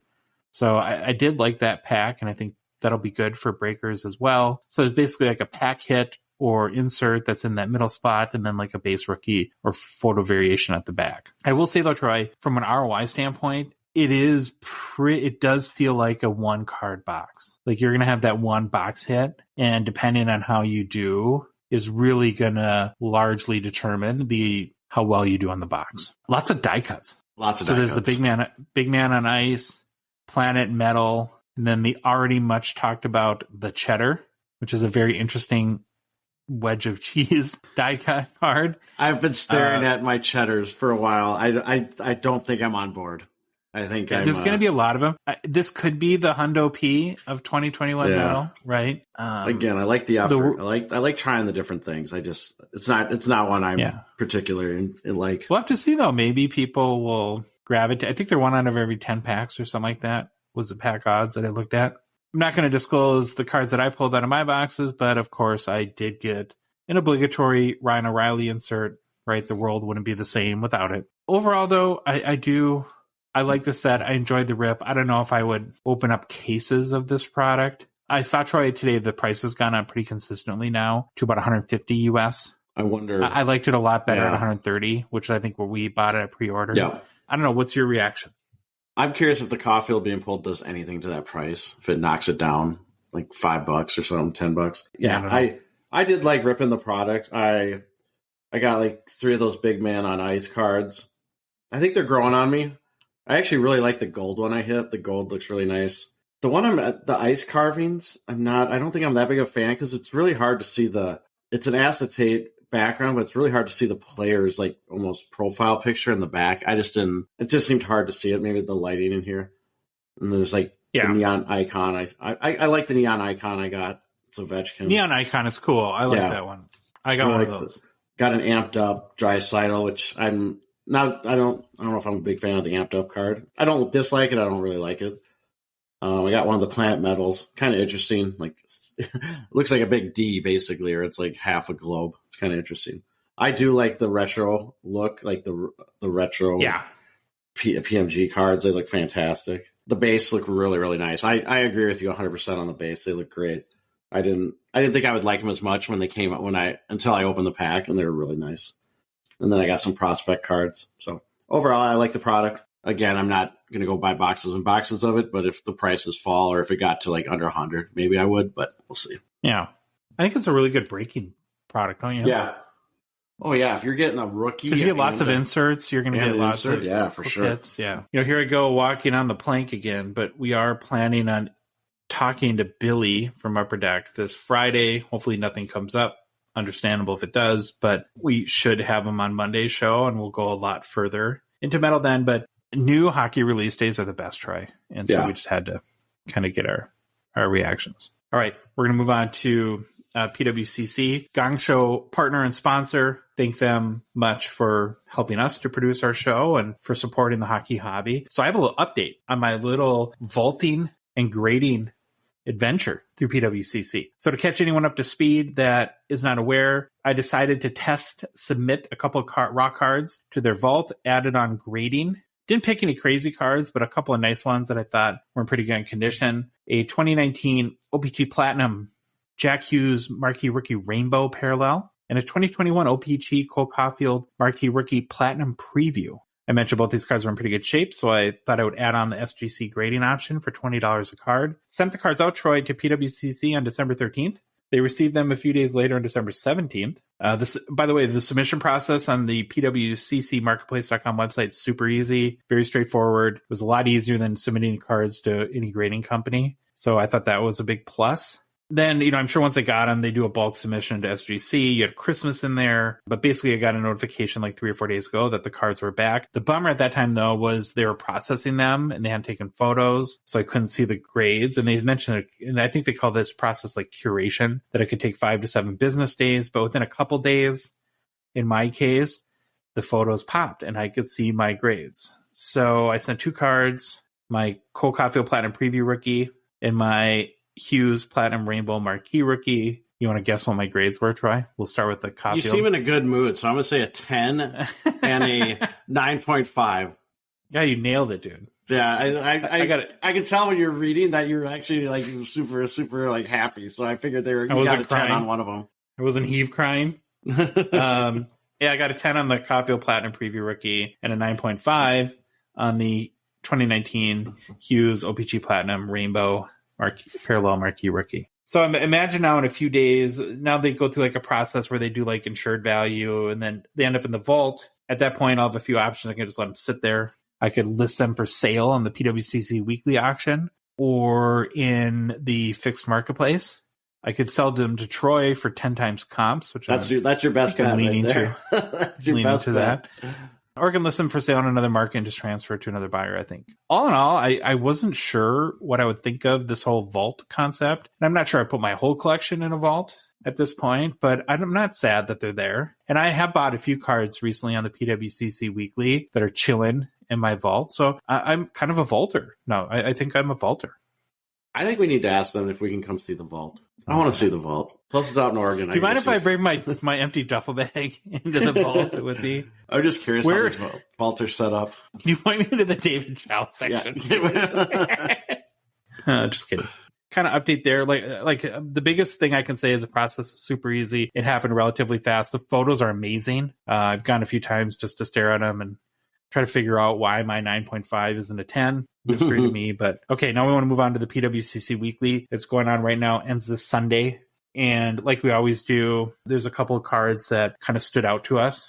And I guess I'll start with the first one. Maybe we can go kind of every other here, Troy, or something like that. First one stood out to me in this week's PWCC Weekly Auction from a hockey cards perspective, because that's what we do here, is a 1964 Topps Terry Sawchuk PSA 7, which is a pop of 79. There's 41 PSA 8s and 4 PSA 9s. Troy, what really stood out to me about this card has not a Sawchuk, and it's a great player. For some reason, I like vintage goalie cards, but the 1964 Topps set is tall boys. And it took me a lot longer than I should have when I was looking at the picture before my brain clicked and was like, whoa, that's a tall boy. It doesn't look like a normal standard trading card. So the card dimensions on these are 2.5 by 4 and 11/16 inches. Standard size card dimensions are 3 by 4 inches, just to give you a little bit of a context there. This is a card, I just think it's an awesome looking card. It's more from the end of his career than at the start. Or it's towards the end of his career, but the start of what would be a 3-year stint with the Toronto Maple Leafs. So you get the, original 6 kind of premier team, most of the jerseys in the card there too. During the season 2 that the card was produced, the 64-65 season, Sawchuk shared the Vezina Trophy with Johnny Bower. It is a portrait-style card, which I know if you listen to the show, I don't love, but it does show a majority of his sweater, like I mentioned, and it's not like a headshot. It's more like a torso, kind of, so It doesn't bug me that much. And I don't know, Troy, if this stood out to you when you looked at the card, but it's like the goofy look or the kind of like the I don't know how to describe it, but he's kind of like deranged goalie, like, come on, shoot the puck at my face. Yeah. Right? He's just got that like bring it on, bro, kind of look that I just think is really awesome. Probably the best thing is we're big fun facts guys, as you know, and on the back of these cards, the 1964 Topps, there's fun facts. And Sawchuk's was that Sawchuk holds the NHL record with 96 shutouts, which is no longer a fact. Yeah, no longer a fun fact. That's been so crazy thing about this set in general, not just the Terry Sawchuk. There's been 19,600 cards graded at PSA, and there's 13 PSA 10s. Wow. Pretty tough sledding to get a PSA 10. It's not an expensive card, Troy, which to me is great. Yes. You know, everyone loves the record sales, but when you collect, it's fun, awesome to find cool cards that aren't going to break the bank. I love cool and expensive cards that really represent the history of the game in the NHL. All-time high for a PSA 7 1964 Topps Terry Sawchuk was $156 on December 4th via the PWCC Weekly Auction. Highest sale of any version of the 1964 Topps Terry Sawchuk was $1,494 this past June at the PWCC Weekly 2, and I believe that was a PSA 9. So it seems like the PWCC Weekly is the home of the 64 Topps Terry Sawchuk. Current bid on this card is $72. You want to talk about the Makita one we found next? Definitely. 1969 Topps Stan Makita SGC 10. So this card, again, when I looked at this card, I kind of went back to kind of what you just said. I think we came to this, we didn't talk about this, but it's nice having high quality older cards that are not going to break the bank. This is one of those. It is not going to break your bank. This card got an awesome design. It looks like, we've talked about this, it looks like a card from the late 60s, I think. It's got this like art drawn stick on the right-hand side. It looks like he was taking it in someone's basement in front of like a wood planked wall or something. So I'm not a big fan of the background, but just seeing the Blackhawks jersey, the old style gloves, it's a little bit of a profile, but he's bent over holding a stick. It's just a fantastic looking card. And if you are a Makita PC person, this to me would be like a perfect card. High grade. It's not going to be that expensive. It's just a very, very cool card. This is the highest graded SGC copy. It has a Papa 1, obviously SGC 10. The next highest SGC grade is an SGC 8 of this card with a Pop 3. There's only 12 graded SGC copies of this card. This exact card sold last time, February 17th, 2021, via the weekly auction by PWCC for $344. I'm curious to see what this one goes for because that was at the height of the boom, February 2021. And just a little reference, the highest PSA grade of this card is a PSA 9 and has a Pop of 20. And the last sale of that one was on October 9th, 2022 for $240. Okay. And then, this was weird. Okay, so I just said that, right? There was a sale on October 9th for $240. But then it looks like the next day there was a sale on October 10th, 2022 for $180. Same certificate number. I have no clue what's going on. I didn't do enough, go in to see what happened. But maybe one was relisted or something. That's what it is, just like 240, 180. All right, we'll split the difference and call it right in the middle. 210, I guess. Current bid on this card right now is $36. So I am curious to see where it goes. I don't think it will hit the high that it did in February of 2021, but very cool card. All right, last vintage kind of card before a couple modern that we want to highlight in this week's PWCC Weekly Auction on PWCCmarketplace.com is one of my favorite hockey cards of all time. I love this card, Troy. It's the 1971 OPT Guy Lafleur PSA 9. Just an amazing player, and I think a perfect card. And actually, when looking at this, what it made me think of is I would love to see Upper Deck produce in one of their current sets, almost like a chrome version of this design in like a McDavid chromed card in the 1971 OPT design. How sweet would that be? Are you listening, Billy? No, I'll give you that one for free. No, you're listening. I'm like, why are you talking to me about Billy? I'm trying to get Billy at Upper Deck. I'll give you that one for free. I won't even charge you for that one. I just want to see it that bad. But no, it's just a great card. The 71 rookie Lafleur PSA 9 is a pop count of 54. There's only 6 PSA 10s too. So one of the 60 best copies of this card. This is out of about 1,587 that have been graded at PSA. So you look at those 6 PSA 10, Troy, it's a gem rate of 0.38%. Lafleur is obviously one of the greatest NHL players of all time. He had 560 goals, 793 assists for 1,353 points in 1,126 games played. He was also barely left off the Hockey Cards Gongshow Mount Rushmore of right wingers this past summer. If you'll recall, Yager, Bossy, Howe, and Brett Hull. Ultimately, we debated quite extensively between Hull and Lafleur. This will only be the 8th sale of this card in the past 2 years, with only a pop count of 54. I don't think it's that surprising. Last sale was for $5,656 on September 25th via eBay auction. All-time high prior to that sale was one for $8,400 US last May by the PWCC Weekly Auction. Current bid is at $3,600 US. So expecting this maybe to roughly go in the 6,000, maybe 6,500 range. My question to you is, Troy, that's about what an OV Young Guns PSA 10 pop like 2,500 goes for now. Would you rather have, knowing that OV is going to break the goals record, it is a PSA 10, but pop 2,000 something. Would you rather have that card or a 71 OPG Lafleur PSA 9 with a pop of 54 and only 6 PSA 10s? I'd want the Lafleur just because I think I would too. It's just vintage, looks cool, high grade. I would. Obviously, Ovechkin's great and all, but I think I'm more of a Lafleur fan. All right, a couple modern cards I want to highlight real quick. There's, in this week's PWCC Weekly Auction, there's a 2021 Metal Universe Champions, not Metal Universe Hockey, but the Wayne Gretzky Platinum Portrait, PSA 10. These are the super tough chase inserts. In Metal Universe Champions, the portraits were 1 in 1,200 packs, essentially. And to pull the Gretzky is even tougher than that, of course. Really cool cards. They're portrait, but they're like stamped out or like pixelated almost. You know, I guess hence the name portraits. For this reason, in my opinion, it's not a big deal that the card is from the unlicensed Metal Universe Champions because it's just basically a headshot of Gretzky. There's not like a big picture of a blank jersey. There's been one of these that have sold to date, a PSA 10. It sold for $1,732 US back in November, and current bid's $360. So be curious to see where that one shakes out. The next one, Troy, you've looked this one up, right? The 2013 Black Diamond Mario Lemieux double jersey patch auto out of 5. SGC 9 with the 10 grade on the auto. This is a gorgeous card. If anyone who's listening, take a minute, go to PWCC in the weekly auction and look at this one. It'll be worth your while. It's got 2 game-used jersey swatches. So it kind of brought up a question to me, Troy. In the era now of where we're in, where it's like player-worn, event-worn, or at worst, manufactured patches, first of all, I think game-used materials have taken on a greater significance for me personally. Have you felt that? Like, do you perk up when you see game-used, maybe more so than you had in the past? Maybe, but I lean towards game-used. I know I like game-used. If there is going to be some kind of patch, I want it to be game-used. I don't like, I mean, you learn to live with that. I don't like event-worn or whatever other ways they get around it with their wording of it. I'm a game-used guy too. All right, so here's a question for you then. Would you rather have a game-used like napkin patch or jersey swatch or a beautiful manufactured patch on a card? Game-used napkin. Yeah, me too. I'm the show might have been over had you answered differently. But I don't know. I'm not a manufactured patch person. I don't know. Card's amazing. I love the design. It looks intricate, but still feels clean, which sounds strange, but I think you'll get. Have you found it, Troy?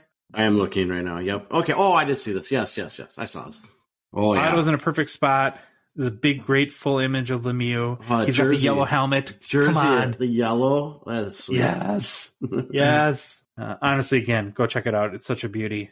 I still don't. I also think. I was going to say, I still don't see how his autograph says Mario Lemieux. No, it is weird. I did a double take on that. One thing, though, that stood out to me, and I want to get your opinion on this, is I think that, you know, everyone's going to have their favorite opinion on graders and stuff like that. But I think this particular card in an SGC holder really pops and looks nice. Yeah, it does look nice. It's because, I mean, the NHL logo is very prominent in the back, just like the N facing up, but it's black and white. There's some silver. Even the goldish ties really well into with the black and white in the black holder. Yeah, it does. It really looks nice. I like too. I really like this card. I was gonna say too. I like the Upper Deck logo is black and white too. I've said this on the show. I really don't like when Upper Deck puts the blue yellow logo. Like, and sometimes I think it ruins some of the cards that they're on. I like how you like when it kind of fits into the design and doesn't stand out from the design. I get that. So Troy, this card last sold raw on eBay in 2014 for $99 US. Oh my God. Gotta love the card ladder sales history, huh? Yeah, when you're going back to 2014 for the most recent comp. You know, again, it's an out of 5 card, so it's not going to come up for sale, but real often. But I just thought that was funny. Current bid is $190 US. This has got to go for more than 1,000, right? Don't you think? I would think so. All right, Troy, it's Thursday. Got to get to listener mailbag. Got a lot of awesome questions again. So really thank you to everybody that contributed and asked really good questions. We're going to start on Instagram with Poppy's Faja. Kuzmenko, is he a one-hit wonder or will he have staying power? We kind of talked about him a little bit in our 2022 midseason review. And I'll just kind of reiterate, I think given his long career in Russia, how well he performed there in the KHL, I can see him try having a good 5-6 years run in the NHL. I mean, he's only 26. But old for a rookie, but young for a person. Will he have any lasting hobby value, though? I think that's a tougher question because he is 26, and typically we want our guys to be 19, 20 when we're pumping money into them. So maybe he's a PC kind of guy, but not an investment type player, in my opinion. Agree, disagree? Anything to add? Yeah, I agree. I mean, he might.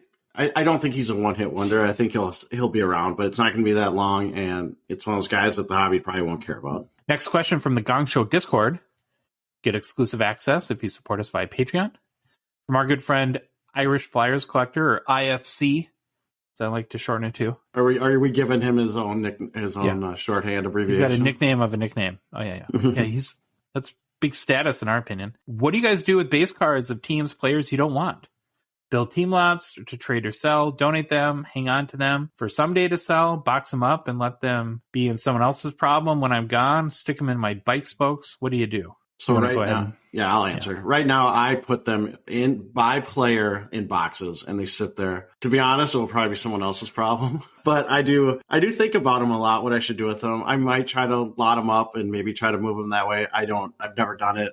I know Irish Flyer Collector is one of those people that does do that, and he's had some success. So I've never really tried it. Realistically, I don't know. They just probably will sit there forever, and I'll look at them all the time and be like, well, that's interesting. I do have a project to do with my Minnesota Wild base cards. So we have a hockey family in our hometown. They have a young child who had its second battle with cancer. This time the Minnesota Wild signed a jersey. The whole team did. Like everyone on the team signed a jersey, and he's going to frame it, but he wants to put the cards of each player on the frame on the outside that signed it. And I have all of them. He just wants base cards. So I'm going to put that lot together and then drive it over to his house and give it to him. Despite what people say, Troy, you're a great guy. Oh yeah, I'm nice sometimes. Yeah, what I'd mention is I know IFC, Irish Flyers Collector, he has had some success in trading base slots. He of course collects Philadelphia Flyers players. I would suggest you look him up on Instagram, and if you have a whole bunch of Flyers base cards that you're willing to part with and would like to trade for base cards from your favorite team, I'm sure he'd be open to do that. So go ahead and hit him up. All right, next question from the Instagram, Stephen Redman. Any strategies for hunting value at shows? It's another Troy one. Yeah, I think you'll hear this a lot from people when, whatever sport, when you get asked about how do you find value, I would always start with the dollar boxes. And if you don't know what the dollar boxes are, a lot of times vendors will have cardboard boxes full of a bunch of cards, and we call them dollar boxes, but they might be $1, $3, $5, whatever. They're going to be their lower value cards, but sometimes you can start going through those, and especially on people recently that have kind of blown up. Like when Tage Thompson blew up, how many dollar boxes probably had Tage Thompson Young Guns sitting in them? And if you get a vendor that doesn't really follow hockey and might not know, you could probably score some that way. So that's kind of what I would start with when I'm looking for value at shows. Yeah. Basically agree with that. All right, next one from Instagram, the Sports Card Journey. Do you guys have personal Instagram accounts that we can follow your collections on? Okay, Troy, you go again here. I do have a personal Instagram card account that I made to show my cards, but I haven't posted anything on there. I think when I set it up, I was thinking about it, but then life just got busy. The show kind of took off. I still have it. One day I will put up cards. I'll give the Instagram handle. It's led_Tasso_sports_cards. Because I love Ted Lasso, the show. It would make sense if it was a soccer card collection to have that name. I don't know if it really matters for hockey cards, but that's what it is. Someday I'll put stuff on there. Usually I just throw stuff on our Hockey Cards Gongshow Instagram when I have stuff to show. I feel like we say this all the time, but this show takes up like 99% of our free time. Yeah, It is. It's literally 99% of our free time is the show. So it's hard to actually collect hockey cards, let alone show them on Instagram. I do have an Instagram account for my card collection. I've kept it a secret to this point. I don't know why.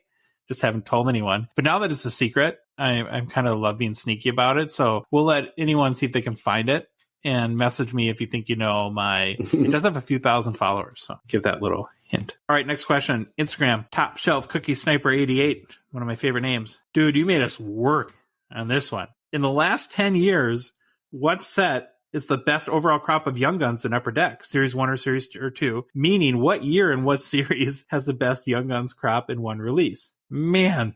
Well, I'm telling you, there's some bigger shows out there that would probably just be like, we're not going to answer this one. Too much research, but not. Or give you some BS ads. Yeah, or give some BS. Not Josh, I should say. I'm not going to take credit that I did any research on this. So I kind of went through, and here's the best way I can answer this. Number one, I don't want to pick anyone from 2022, 2021, or 2020 since they're all pretty new and they're still unproven, right? So you're basing best, quote unquote, on what more potential than actual performance. And the other thing I'll say is that when you really dig into year by year, the difference between Series 1 and Series 2, actually Upper Deck does a pretty good job of spreading them out, right? It's hard to find like a landslide case of, wow, this is just way better than the other. So I have a couple runners up and then I have my winner. Runner-up number one would be 2019 Series 1, where you basically, for highlights, have Jack Hughes, Quinn Hughes, but no Jack Quinn, and Adam Fox. Again, you just read those names and my mind just went, what? Like, it tried to go through it again. It's a mind twister, mind bender. My first runner-up, this is kind of a tough one, is not in like high end, but there's a lot of pretty good ones. 2016 Series 1, Troy, has Austin Matthews, which is the marquee, right? Then you have Sebastian Aho, Kyle Connor, Travis Konechny, Matthew Tkachuk, Pavel Buchnevich, and Josh Morrissey. That's not a bad class of Young Guns. Ultimately, though, and this is probably a little Captain Obvious, I did go with 2015 Series 1. I mean, you have McDavid, Mikko Rantanen, Artemi Panarin, and Connor Hellebuyck. I mean, it's just the McDavid is so weighted so heavily. It's really hard not to pick that one. So you got a Vezina winner, a Hart winner. Rantanen, who kind of everyone says is the best player nobody cares about. Yeah. Right? Maybe that'll be the Gongshow trophy. We get that in the NHL for the best player nobody cares about. All right, next question from the Gram. Teddy Z85. Thoughts on collecting Jeremy Swayman? So I'll take a stab at answering this one, Troy, and you can add in. I'm really 50-50 on Swayman at this point. You know, it's not so much really to blame him, but at this point, Linus Ullmark has played so darn well, and he's going to be the guy for the rest of the year, and he's probably going to be the guy for the next few years now. What did you say his record was? Like 22-2 or something? 22-1-1 or something. Yeah, there's no way that all of a sudden Swayman's going to be the guy, and so it's just going to take a while, and so it's going to be dead money for a little bit. He might get traded at some point if they feel like, listen, we got 5 years of top flight Allmark here, and maybe we can get a top 6 forward for Swayman and get a decent backup goalie or something like that. So, yeah, I don't know. I mean, 5 years from now, he could be a top goalie in the NHL, or he could be a journeyman too. I don't know. Do you have anything to add to that? No, it's dead on. I think Boston, if they're smart, they keep Swayman because obviously we've talked about Allmark's age. And it's like sometimes with these goalies, as they get older, it seems like it's just they go from like 100 to 0 over one season. You know, it's not this like steady decline. Sometimes they can just like get turned off right away. So yeah. All right. Next question from Instagram. What's a tough name? Mishan Marzano. Mishan Marzano. What's the best website to find the value of a hockey card, Troy? So obviously, I'm going to say the one I use the most is Card Ladder. Obviously, we have a partnership with them on if you do a subscription, you can use our link in the show notes and you'll see all that. But they have very comprehensive sales history. We talked about it a lot, 15 to 20 different sources. If they have a card a hockey card in their index or ladder, it's really extremely useful. You can find lots of stuff, but even if it's not, the sales history just is by far the best we've ever seen. Again, remember, if you want to use their sales history, you have to have the paid subscription tier. So that's just a caveat. Also, sometimes I use eBay sales history or 130 Point. Those are pretty two well-known places to get recent comps. There's other sources out there that I know we've kind of dabbled with, but haven't done a lot with. You know, some of the others, they're like Card Ladder competitors. I know there's Market Movers. There's a couple other ones that I can't remember off the top of my head. But I would say for the most part, I use Card Ladder, eBay sales history, and 130 Point would be like my top three. The only thing I would add to that is what's becoming more and more prevalent, or at least I think so, are sales that are reported where they're not actually paid for. Yeah. They're the only tool that you can actually verify, I think 100% that the auction was paid for is by, if you have an eBay seller account, they have their TerraPeak research that goes back 12 months. So it only works for sales on eBay within the last 12 months. But those are the ones that are most often not paid. Usually a sale through an auction house, right, is going to be paid more so probably than eBay. And so if you really need to verify the sale, you might want to initially use like a 130 pointer card ladder, and I think anything that's in the card ladder that they do verify was paid. Other cards, they'll have a green check mark, right? They'll have a green check mark. A green check mark by it if it's verified by them that it was paid. Next question, Instagram, Capital Sports Cards. What player do you think is the safest investment in hockey? In my opinion, it's Ovi. So from a current player perspective, I think I would agree either Ovi or McDavid are probably the safest players. But actually, I think the overall safest player has got to be Gretzky, isn't it? You know, the most bankable. He sells more cards than anyone every month. Or, you know, even maybe a Gordie Howe you could throw in there too. But in my opinion, it's Gretzky. Anything to add to that, Troy? No, I would personally, I would say Mike Bossy, but that rookie card going for such an enormous amount last time. I don't know if that could stay sustained at that value. The problem with that, though, is it's really only one card. Yeah. Where Gretzky has one main card, but lots of like inserts and stuff like that go for lots of money. All right, next question. Another one of my favorite Instagram account names, John Thomas DeGram. What cards are essential to have, in your opinion, when building a player PC? All right, Troy, you tackled this one. All right, I said if it's a recent player, I would start my PC journey with the big three that we've talked about. The Young Guns, the SPA Authentic Rookie Auto, and the Cup RPA if available. If they don't have a Cup RPA, maybe you can look at the Cup Rookie Auto or a Cup Rookie Patch, which I know they also produce. Then start building it out from there with other cards from sets you like. I would typically start with rookie cards and then start expanding to non-rookie cards. Older players, I would typically try to start with just their rookie cards, which might only be one card from one set, so you don't have to like collect a bunch of different types of cards with these vintage players. Now I was writing notes to myself, is like, big question, do you go for graded cards if you do either of these strategies? I would say if you tend to PC and keep it forever, maybe you don't need graded cards unless you really want them. You want the slab for protection and you really like how a card looks in a slab. Maybe you go the graded route. I think it's really a personal decision on that. Personally, I've bought PC cards that I don't need them graded. They're going to sit in my collection forever. So that's kind of how I looked at it. I think that's a good answer. Next question, Slick Rick Sports Cards from Instagram. Best hockey wax for $200 or under. Doesn't have to be a specific amount of cards. So when I was thinking about this, Troy, I said either flagship Series 1 or Series 2, depending on the Young Guns checklist, OPC Platinum, or Skybox Metal Universe Hockey, which came out today. My reasoning is I think you get really nice cards, plus each has the potential for massive hits, right? So you can pay for the box if you get lucky, or you can hit high gloss Young Guns, or exclusives Young Guns, or a Seismic Gold OPC Platinum, or like a PMG out of Skybox. Anything to add? I would add OPC Paper. Yeah, well, that's my favorite. But I feel like I'm in the minority there. So I always get afraid. I'm just scared. People are I'll say it, OPC Paper. It was super cheap. It's super cheap. There's lots of inserts. You can get those platinum previews that are really cool. There's tons of inserts on those. So I think for the price point, they're a fun rip. Okay, next question is from 419 Sports Guy from the Gongshow Discord. I can't figure out if this was sarcastic or not, but what will be the best NHL team in 2027? So I'm like, well, how do I answer this? So I thought, well, it's not going to be the Wild. I'll rule them out. Then I figure, well, I'll just say whoever has Mo Sider. Oh, I meant Connor Bedard. Yeah, I don't know, man. Connor Bedard, whoever he's on, I guess they're probably going to be pretty good. Yeah. We'll see how that ends up going. There's no way in the world I could ever predict this. Yeah, we'll leave it at that. We'd be at our yacht in the French Riviera. Yeah, go Wild, I guess. I don't know. I do have breaking news, Troy. We have a late breaking question. Uh-oh. And we aim to please, so we're going to try to answer it. It's from the Instagram, The Cardboard and Me. It's a good name. Bedard is going to rule the hobby for 23-24. But how about his potential line mates? If he goes to Anaheim, will Troy Terry Young Guns see a surge? Perhaps Lucas Reichel in Chicago, Liney or Gaudreau in Columbus. Do you think it's worth it to speculate on bumps for his line mates? How early is too early?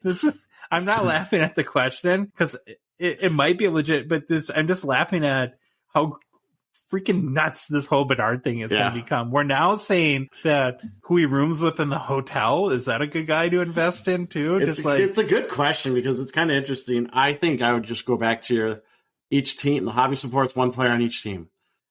And look at McDavid. Look at McDavid Draisaitl and how McDavid gets all the love and Draisaitl plays second fiddle. So I would answer no that the bums he's with will not see a spike, and it wouldn't be a good idea to invest in them. But I'd invest in Bedard. Value by proxy, Connor Bedard. Yeah, right? I would, knowing him. I do like Connor Bedard, but I would not be banking on the line mates as a investment play. Thank you again to everyone that submitted mailbag questions. Really do appreciate it. It's fun to integrate that into the show. Well, that is the end of this episode of the Hockey Cards Gongshow Podcast. If you liked the episode, please leave a rating review on Apple, Spotify, or whatever podcast app you listen to us on. If you love the show, and how could you not? Of course, Troy's on it, so that makes it great. And you want to chat with us on the regular on the Hockey Cards Gongshow Discord server, please consider a $5 a month donation via Patreon. Join the out of 99 support level tier. Be one of the first 99 supporters ever of the Hockey Cards Gongshow podcast. And you can do that by going to the Patreon website, patreon.com, or visiting the link in the show description of the podcast app you're listening to us on, or within our Instagram or TikTok profile, there's a link tree that has the link there. If you're not already, you should be following us on social media. We're on Instagram, Facebook, TikTok, Twitter, and YouTube. And Troy, the Hockey Cards Gongshow Podcast is a production of Dollar Box Ventures, LLC. Have a great rest of the week, an awesome weekend, and we'll see you all next Monday.